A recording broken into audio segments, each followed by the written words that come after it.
It was a packed courtroom for today's hearing. Only a handful of media members were able to get into court. ABC News reporter Matt Gutman was one of those inside the courtroom. He joins us now from Van Nuys. Matt, thanks for joining us. And what was it like in the courtroom?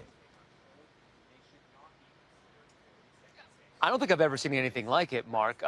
There was showmanship, but also a lot of acrimony. The defense, Mark Garagos, and the prosecution were actively almost shouting at each other. At one point, Garagos said that this was a dog and pony show, to which the DA's office said, hey, that is degrading. And Garagos snapped back, you should be degraded. He was hopping mad in court, angry at two things. Obviously, the first was the flashing of pretty grisly crime scene photos last week during the hearing, and then obviously by the bringing up of the comprehensive risk analysis that DA Hochman did just in the courthouse steps behind me. He felt that that was a conflict of interest, should not have been admitted, and now it's basically opened Pandora's box. So he was very angry, and when it was decided at the end of the day that they didn't exactly know which way this was going to go, and that the judge was essentially going to have to deliberate whether to admit this comprehensive risk analysis done by the board.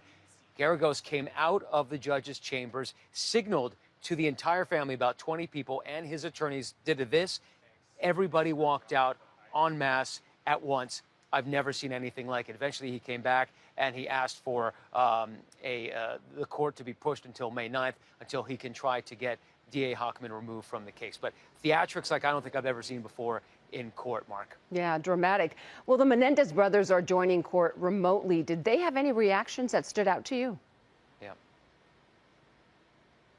We know that they're both middle-aged men at this point, right? So they use glasses to read, and they're sitting against this white brick background. They're wearing prison blues. They're both pretty tan from doing outside work, playing sports outside as well.